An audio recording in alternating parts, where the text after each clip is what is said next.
Hello, everybody, and welcome to 38 Weeks to Go, your weekly podcast about fantasy football. Gameweek 11 was a disaster. There's no sugarcoating it. That was a mess. 27 points is the average. 27. Goodness, that was a letdown.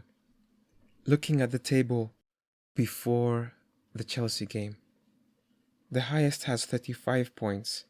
I promise I'm not going to interview anybody. I can't interview anybody to ask you, so tell me how you got 35 points. No, guys, there's no interview for the highest.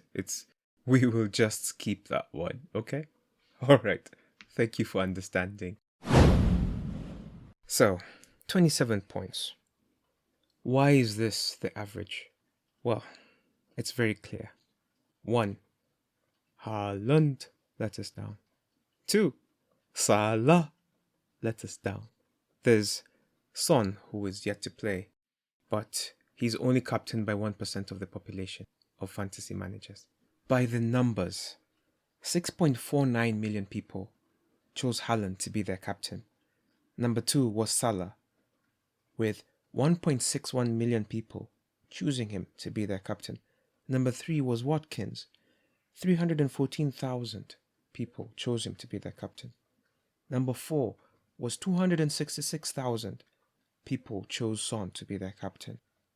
Number 5 was Alvarez with 139,000. So, it's very clear. There was no wisdom of the crowd. We were all wrong. We all gambled black and it came red. If there's only one thing to be happy about, it's that very many of us collectively made bad decisions. So, since misery loves company, we're in it together, guys. We're all in it together. So, let's go over the games. Fulham 0, Man United 1. It was a fairly balanced game. I honestly thought it was going to be a draw. It went, for the most part, like I had predicted, in that they were fairly even. They couldn't really attack. However, in the end, Man United came good. Bruno came good. He scored a goal off a Fulham mistake. It seems like a great victory for Man U, but honestly, they don't look any better than they were when they lost last week. They just played a shit team. There's no reason to be optimistic. However, Onana did get a clean sheet, so there's that. Bruno got all the bonus points. Wan-Bissaka, Dalot, and Maguire got the bonus points. Brentford versus West Ham. Now, this was an exciting game. I could hardly believe what was happening. At one point, I was sure West Ham had this game and it was done and dusted. Then out of nowhere, Brentford come back, equalize, and then take the lead. Kudus is on a run of goals right now, and he scored. Bowen continues to score. I think this is his 6th away goal this season. He is the record scorer now for consecutive away goals. So, he's your guy. But knowing this, as soon as you all put him in your team, he's going to stop scoring, just like Watkins. Mope scored for Brentford. I heard it was his first goal in like 33 games or 44 games. I can't even believe the number is ridiculous. But basically, it's been over a year since he last scored. So, does that mean he's about to go on a streak? You'd have to be a real gambler for that one. Collins and Mope had the goals for Brentford. The assists came from Jensen, Mbumo, and Onyeka. Antonio and Kudus had the assists for West Ham. I have Areola, and ever since I got him, he hasn't kept a clean sheet. I know for most of us, I've seen that we had Bowen and Mbumo, and I think somebody had Jensen. They performed and they delivered. It wasn't the 11 or 12 that Mbumo got last week, but hey, he really helped us get to that 27. And for some of us, it's 15. The bonus points go to the goal scorer Collins for Brentford. 2 for Mope, and 1 for Kudus. Moving on to Burnley versus Crystal Palace.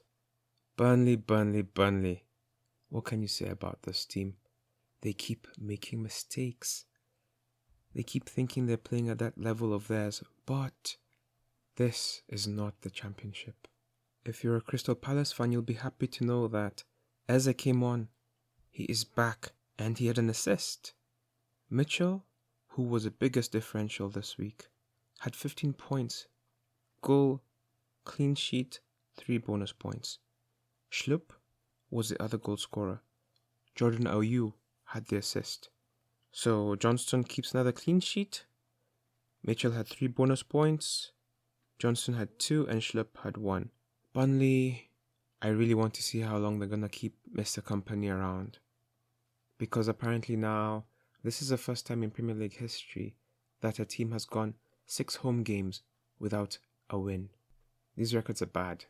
At the beginning of the season, everybody was quick to call him Pep's prodigy, Pep's school of management.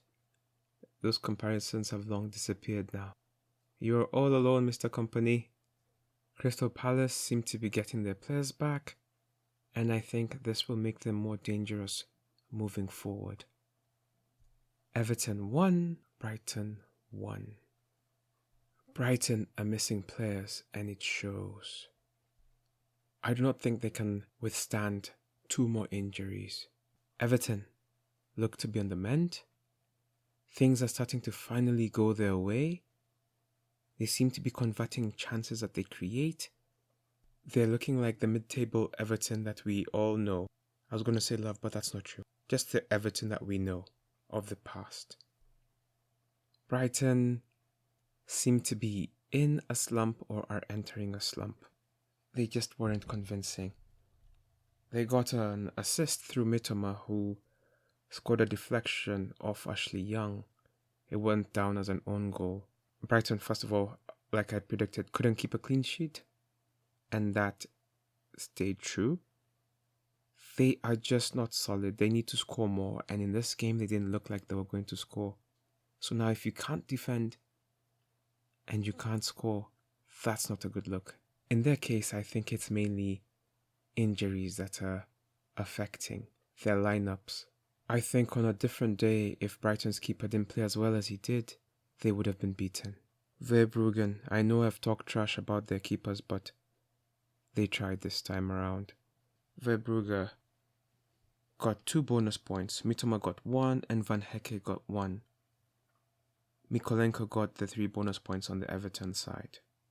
It was an open game, and it could have really gone either way. I really think that both sides might have felt they deserved to win, but also both sides wouldn't be so disappointed with a draw. From a fantasy perspective, Mikolenko has had 2 productive weeks in a row. On the Brighton side,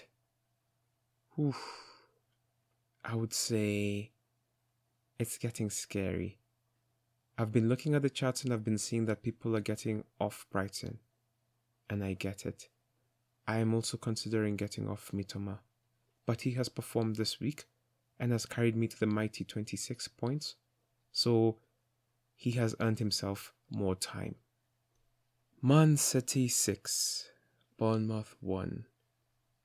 So let me get this out of the way. Haaland got subbed at halftime. He picked up a knock. It looked like a knee at the beginning, but they said it was an ankle. Pep has since reported that they've removed him as a precaution. They're treating him like an egg. They don't want him to break. And they're saying he will miss Champions League and will be back for the weekend. So decide now whether you want to put him in your team. At 14.0, 1 point, 2 points as captain is painful. Although there was somebody not in our group who had him as triple captain. 3. Oh my goodness, I would cry. So if you've been listening for a while, you know I always have these theories about Manchester City. And I have another one, and I think it's true. When Doku plays, Haaland can't perform. I don't know if it's because he's all gung-ho and all running and he's not about possession. He's just about running and attacking, direct pace, direct everything. I think that style does not suit Haaland. What are your thoughts? Am I overthinking this too much? Doku was incredible. He had 5 goal involvements, 4 assists, and a goal. So I'm sure that people are just going to rush now and bring Doku into the team. And then guess what will happen? Grealish will play the next 5 games. Man City are so annoying. We all expected a hammering, and the hammering happened. Just with none of our assets. And they couldn't even keep a clean sheet. I think this has been the most frustrated I've ever been for a team winning 6-1. Bernardo had 2 goals, and one of them was super special. If you haven't seen the goals yet, please go watch them. Akanji was... I don't even know if he knew he scored. Well, he knew he scored, but he had nothing to do with it.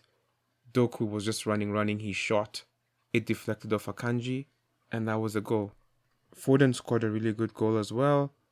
Ake scored, and Doku scored. Doku, as said before, had 4 assists. Bob had a really good assist for the Ake goal, and Rodri had a good assist. A good one too with Doku for the goal. Bournemouth, there's no shame in losing to Man City. This is one of those games they look at the calendar and they know this is an L, and they came ready to receive that L. Sinistera scored off an Aaron's assist, and yeah, that's it. They'll just swipe this one under the rug and they'll just move on. Doku had the 3 bonus points, Bernardo had 2, and Ake had 1. Sheffield United versus Wolves. Talk about surprises. There were surprises this game week. In fact, this game week was just full of surprises.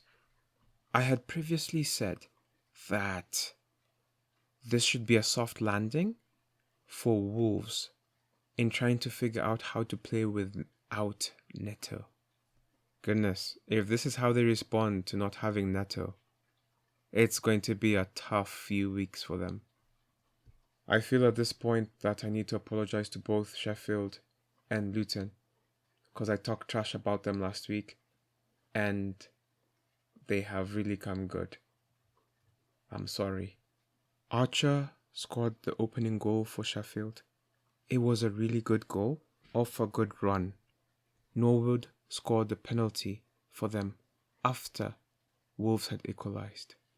If you listened to my previous pod, you heard me say that I had hopes for Bellegarde. I didn't know if he was fit or available, but he wasn't quite fit, but he was available, and he scored, and it was a good goal. That Korean guy had the assist for Bellegarde's goal. Makati and Baldock. I know many people have Baldock, but those who do have him probably have him at the back of the bench. This is a tough situation for Wolves because this was the best possible matchup they could have had. Maybe they relaxed too much? They have not handled this challenge very well. Sheffield, missing 10 players, responded beautifully. I don't know if this means this is now when they turn that season around, but congratulations on the win. Archer had the 3 bonus points. Norwood, who converted the penalty, had 3 bonus points as well, and Bellegarde had 1. Random side note. Fabio Silva was signed by Wolves from Porto for like 40 million. He's a very young striker, but his future doesn't look bright. He gave away the penalty for the goal. It just doesn't seem like Wolves know what to do with him. They can't get anything out of him. It's a shame when such potential goes to waste. I used to like him in Football Manager. Newcastle 1, Arsenal 0. The most interesting thing about this game is that Gordon scored. Gordon now has been moved to play as a striker in the way that Son is playing as a striker but is a winger. So if Newcastle's injuries persist, like if Callum Wilson gets injured, look into Gordon. He's going to be very valuable.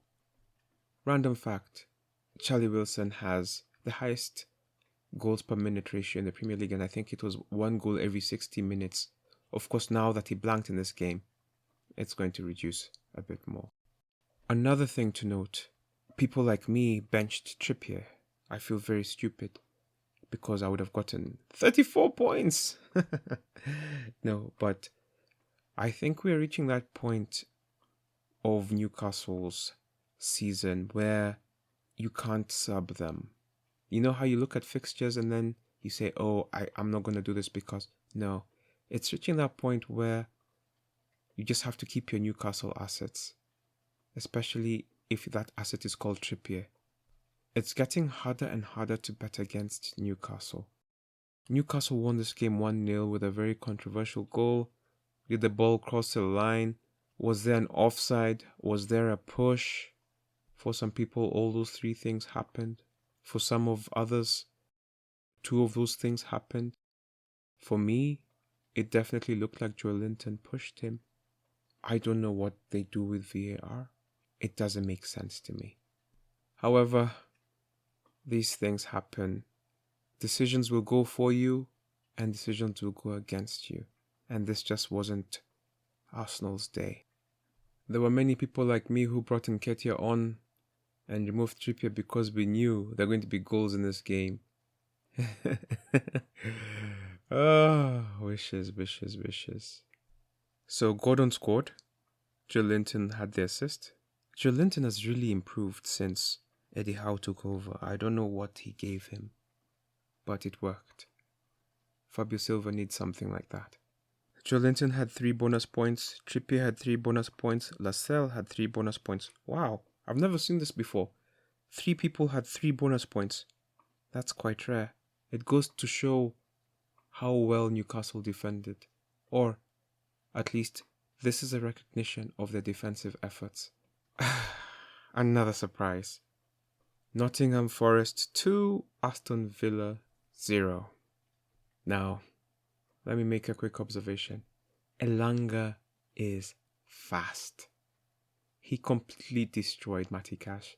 Our boy Matty, with the money. He's part of the reason Matty Cash got 0 and got a yellow card. Nottingham Forest wing-backs were the real winners on this day. Oloaina scored, former Chelsea boy. Trofolo had 2 assists. Aston Villa just seemed unable to do anything. It's like they didn't know what was happening. They didn't come ready to play. I don't know. It just doesn't make sense why they were so bad. They were really bad. They deserved that loss. For Forest, our knee is back. Maybe that's all they needed, some mental psych to get them going and raving forward. Emi Martinez blundered. Well, I guess a blunder is too harsh. Mangala's shot, a really hard shot. He parried it. It bounced up and into the net. He couldn't have done anything about it. Maybe he should have parried it out of bounds, but he didn't, and it looks bad. If you haven't seen that goal, just go look at it. You wouldn't be able to believe that this guy is the guy they're calling best goalkeeper in the world. Tofolo is the name. Forgive me for my earlier mistake. Tofolo had 3 bonus points. Aina had 2. And Niakate had 1. Well-deserved winners. A very shocking result for all of us Watkins holders and Diaby holders and Douglas Luiz holders and Matty Cash holders. You can start seeing how that 16 to 27 points started adding up. Just a lot of nothing happening on the pitches. And then we come to Liverpool 1, Luton 1. I was really shocked by this game. I expected a walkover. You should have seen me agonizing over Salah versus Haaland. And in the end, it didn't matter which one I chose because they both blanked. Well, it mattered because at least Salah got 4. 4. Yeah, 4 is more than 2. Liverpool should have won that game. Darwin Núñez should have scored more than 1 goal. He should have at least scored 1 goal. I don't know why he keeps having these situations where he keeps missing sitters. But I guess it's you take the good with the bad and the bad with the good, huh? So you, Nunez owners, enjoy the roller coaster that will be owning him. Luton soaked up pressure, waited, counter. They did really well. They scored the goal from Kabore to Dong off a counter led by Barkley. As a former Liverpool guy, and by that I mean Evertonian, that influence must have made him very happy. Liverpool equalised in the dying minutes through Luis Diaz. Very emotional moment. His dad said, "Freedom for daddy, libertad para papa." And we hope that situation with his family gets resolved. Like I said earlier, Chong scored for Luton. Kabore was the assist provider. Elliott provided the assist for Luis Diaz. Tsimikas did not play, or rather he did not start, and that was very painful. You see, the problem of playing these teams sometimes is that you make tweaks to the team because you think it's a walkover, and then you end up looking like a fool. And I think Klopp will not make this mistake twice. He didn't respect them, and he almost lost. Alisson had 3 bonus points, and Gomez had 1. That should tell you that Luton really did well. Kabore had 3 bonus points for Luton. He finished with 12. Looking at Chelsea versus Spurs. 4-1. Chelsea crush Spurs. There are no more unbeaten teams. Kululevsky scored for Spurs off an assist from Papissar. It was quite an eventful game. By the 30th minute, Chelsea had 2 goals ruled out for foul and 1 for offside. And the 33rd minute, Romero got a straight red card. Palmer scored a penalty for Chelsea. Then Mickey van de Ven got injured at halftime, along with Maddison, injured. In the 55th minute, Udoji got his 2nd yellow card, and he was off. So that meant Spurs are down to 9 men. Nicholas Jackson scores off a Sterling assist. Jackson scores again at the end of the game, off an assist from Gallagher. And then he completes his hat-trick from an assist from Cole Palmer. And Chelsea win 4-1. So all of us who had Maddison and Son and Romero. Oh goodness, our weekend has just been wrapped up perfectly. From the moment the red card came, it was always going to be tough for Spurs. When the second one came, it was done. It ceased to be a competitive game. Nicholas Jackson got the 3 bonus points. Palmer got 2, and Gallagher got 1. This is where I painfully say that I have 21 points on the bench. I had Trippier with 9 and Cole Palmer with 12. Let's look at the top performing players of this round. Goalkeepers. Number 1, Johnston from Crystal Palace, 9 points.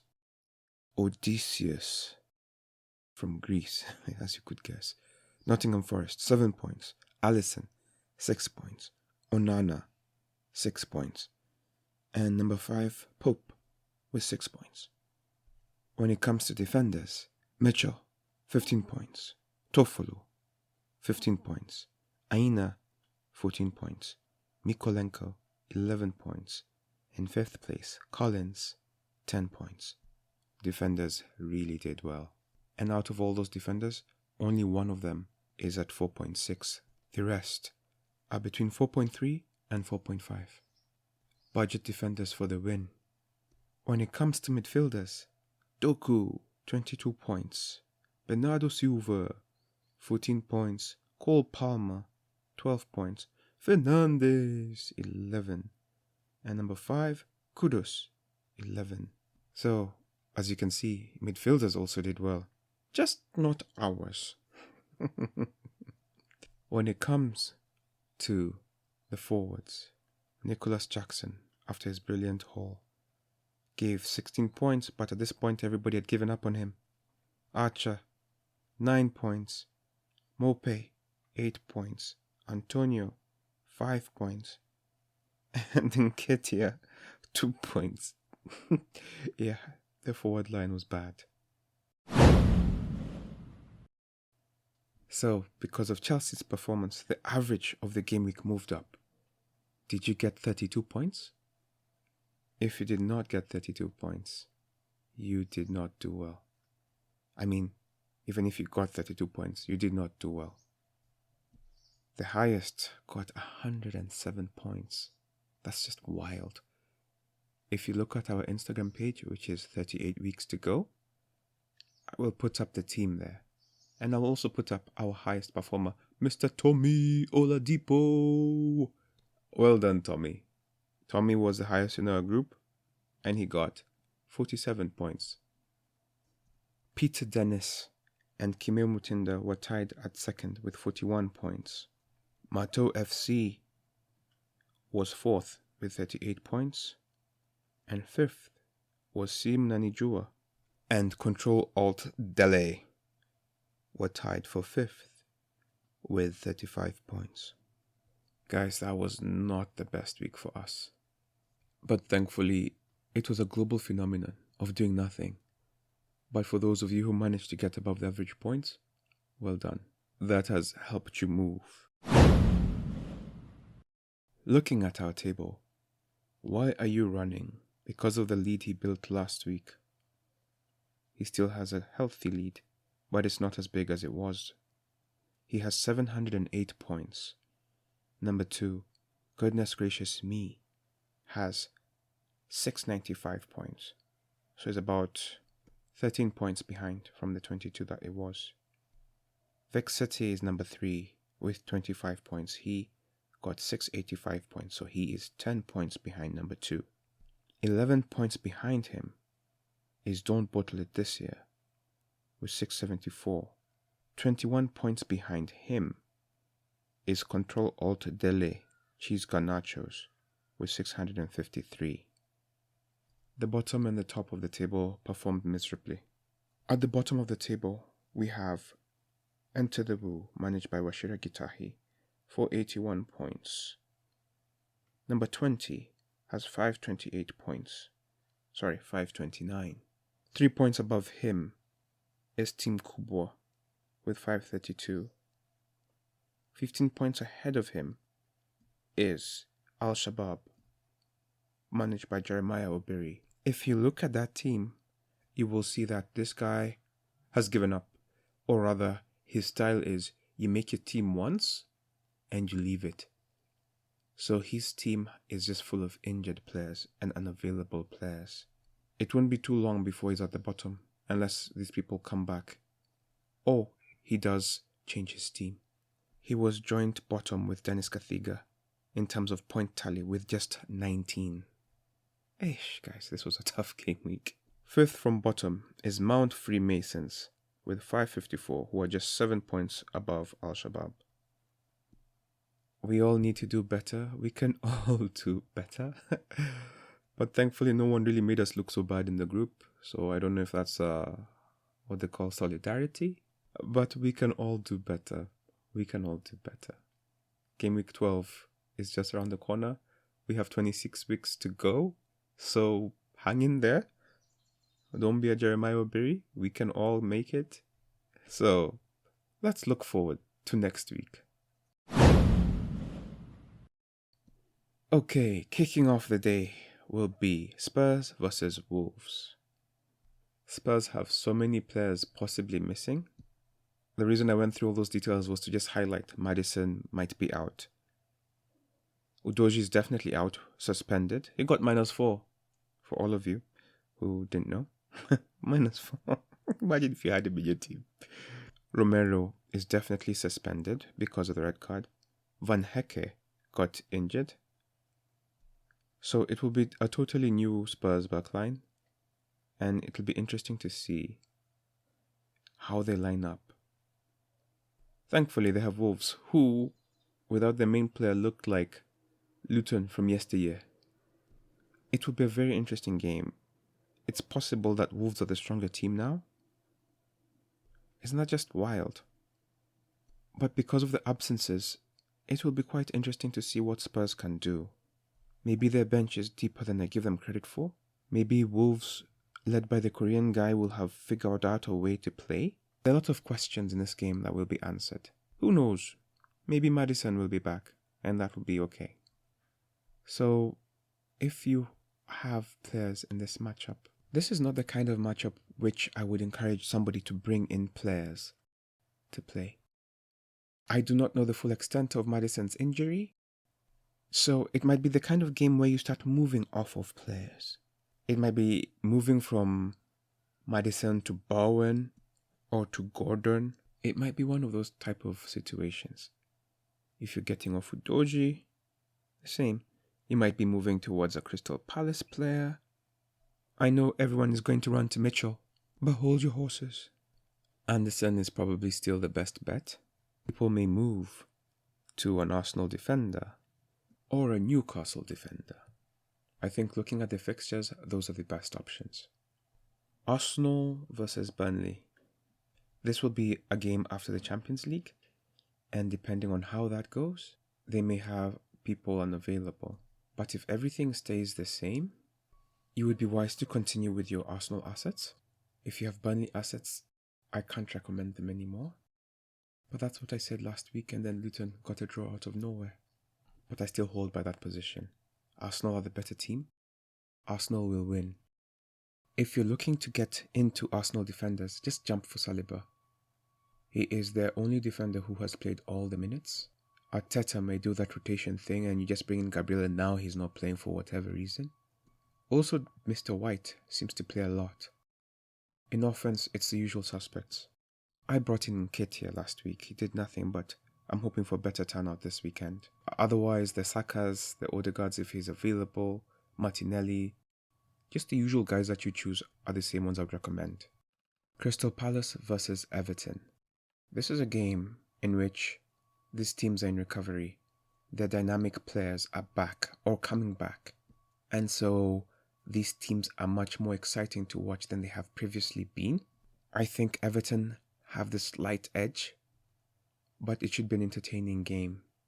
I'm not sure if Eze will start, and that changes what they can do, or when they will start to change what they can do. Getting into Everton defenders has been a good decision of late. Mikolenko and Tarkowski have been returning points over the last 2-3 game weeks. If you're already in a position where you're feeling left behind, these kind of weird decisions might be the ones you start needing to make.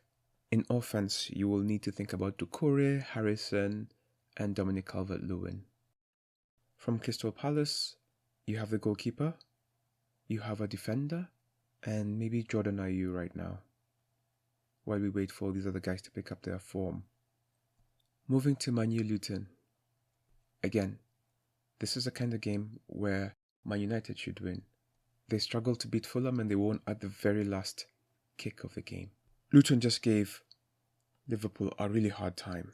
If you remember my analysis, I said Liverpool should win, but Luton always have a goal in them. So the thing to worry about was whether they could keep a clean sheet. Liverpool did not keep a clean sheet. It is possible that Man United won't keep a clean sheet in this game. Man United can be gotten at. If they take this team lightly, they can be punished. Man United, I would just say, whatever assets you have, stay with them. If it's Fernandes, stay with him. If it's Onana, worth a gamble. But do not buy into this fixture because you do not want to be stuck with Manchester United players. Not until they prove that they can play well for a consistent amount of time. Bournemouth are playing Newcastle. Newcastle players are the in-form players right now. I would recommend, straight out of the bat, a defender. If you can't afford Trippier, get Botman. Well, no, not Botman, but Lascelles. He seems to be really performing. Get Lascelles. Get Gordon if you don't have him. So, a defender, Gordon. And like I said previously, Wilson has the best XG of all strikers. So, if you have him, well done. If you don't have him, he might be somebody worth looking into. For Bournemouth, you just never know what you're going to get with them. They were beaten handily last week, so I won't judge them for that. But they're still not a great team. With them, it's just the usual suspects. Billing, Solanke, Semenyo. Aston Villa versus Fulham. Whew, this will be a game after Europe. Aston Villa will be looking to bounce back from the embarrassing defeat against Nottingham Forest.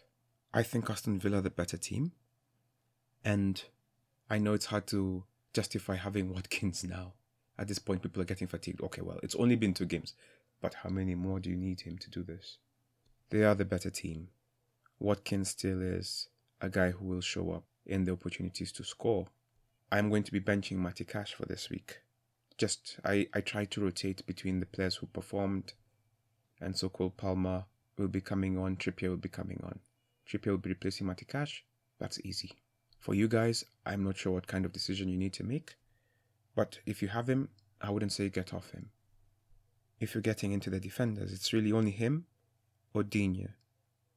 In the midfield, you have Diaby, Douglas Luiz, Bailey, and up top you have Watkins. For Fulham, I'm not going to say anything new. They could overread Willian, maybe Palhinha, and Pereira. Fulham are the kind of team that get random draws here and there and random clean sheets. This could be one of those games, if Aston Villa's form continues the way it is. Brighton versus Sheffield. In theory, this could be a nice landing spot for Brighton after Europe. Brighton tend to do poorly after Europe. They should concede. So, look into getting Archer from Sheffield. From Brighton, at this point, it's only really Mitoma, Ansu Fati, and Ferguson. Of course, you can't rule out Gross if he's available. Hoping they do not lose more players, Brighton are still favoured in this matchup. But I also wouldn't advise you to move into this fixture just because it is Sheffield, because Brighton are on questionable form right now. Sheffield will be buoyed by their recent victory, so expect them to play with passion and fire.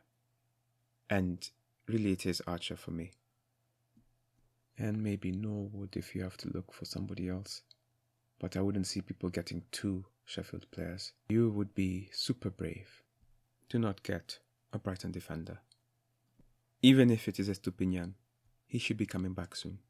Maybe his presence will change things, but let's wait and see before we decide. Liverpool versus Brentford. This is a kind of game where it looks like there could be goals. Liverpool can beat anybody on their day, and it seems like Brentford have the potential to upset anybody. The spirit they showed in their last game against West Ham means that you can't count them out. In such a game, of course, if you have Brentford players, Bomo is looking like the most creative person in their side. You have Wissa, you have Jensen, Janelt, Collins. It seems like every other week a new defender from Brentford is scoring. So take your pick and all the best. From Liverpool, I had Tsimikas. Now I'm in that position where I don't know if he will play. I'm going to give him 2 game weeks. If he doesn't play this one and the next one, I'll get him out. I would now also be shy to recommend him because it seems like he isn't the shoo-in he was supposed to be. Salah, of course, if you have him, stay with him. This might be a good game to captain him, especially since people may not be risking the Haaland captaincy. Then you have all those weird choices of Gakpo, Nunez. And will they play? Won't they play? Will Diaz play? Won't they play? And then also there's Europe. So if you're going to be moving into these teams that are playing after Europe, please make the decision a bit late. Make it on Thursday so that you can know who is available. It should be a good game.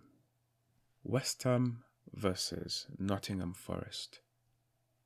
This should be an exciting game. Nottingham Forest seem to be back. Toffolo and Aina on the wings. Our knee is back. Elanga is going to just run at everybody. They will be threatening. West Ham are not to be taken lightly either. Kudus is in great form right now. He seems to be able to score from anywhere and in any type of position. If you have seen the goals he's been scoring of late, you know that this guy has an eye for goal. Bowen is also the man from West Ham. James Ward-Prowse has disappeared of late. A defender. I've been singing about Kufal, but West Ham are not keeping clean sheets of late. So I wouldn't really advise you to get into their defense, especially since they're not scoring or assisting or keeping a clean sheet. At least on the other end, Aina and Tofolo, both wingbacks, are assisting or scoring. Antonio up front for West Ham will be a threat, as he always is. It should be an open game. I believe that there will be goals in this one. And finally, Chelsea versus Manchester City. Chelsea have given all the big teams a lot of trouble. They beat Spurs. They somehow got a draw from the jaws of victory against Arsenal. They gave Liverpool a run for their money. This is a game I'd be reluctant to play Haaland as captain, because Chelsea will definitely be trouble. Chelsea will run hard, they will play hard, and they will create opportunities. Of course, Man City is Man City, but this Chelsea doesn't know how to give up. Or rather, maybe better well said is, they really don't respect people's position or name. It seems that they really try to turn up for the big games. So I believe they will really turn up for this game. It doesn't mean they'll win, but they will turn up. Of course, I wouldn't recommend you now saying, oh, Chelsea are playing Man City, let me bring in Sterling. No, that wouldn't be good. That would be bad advice. However, I would say, if you have midfielders and strikers in the Chelsea team, stay with them. Defenders, not so much. Man City are hard to keep out. So, don't do that. On the Manchester City end, I would say choose a defender wisely. Whoever you have is probably the right player. Knowing Pep's rotation, it's hard to know who will play, outside Ederson, of course, in defense. But Chelsea will threaten their goal. In midfield, how do you choose between Bernardo Silva? Will it be Doku? Will it be Foden? Which one of these players want to play? Will Grealish come back? So, make your choice. I know if Haaland is available, he will play. If he doesn't play, Alvarez will play. So, I can only tell you for sure that Alvarez will play no matter what. Especially if they come out of Europe unscathed. So, like I said before, delay your decisions until Europe is done and you know that your choices are available. Manchester City are the better team, are the more accomplished team. I think they will be favored in this game. That doesn't mean they will win, but they are definitely still the favorite for this matchup. For the first time, I'm going to say Haaland will not be my captain. That felt weird. Guys, we have had a very painful week. We're brothers in arms. Remember, we don't play fantasy because it is easy. We play it because we thought it would be easy. This week, we were humbled. However, we still have many weeks to go. 26 to be precise. So don't worry, we have time. So just tie your shoelaces and pull up your socks, and next week will be better. I mean, it has to be better. Outside that, I hope you're all safe. Have a great week. Bye-bye.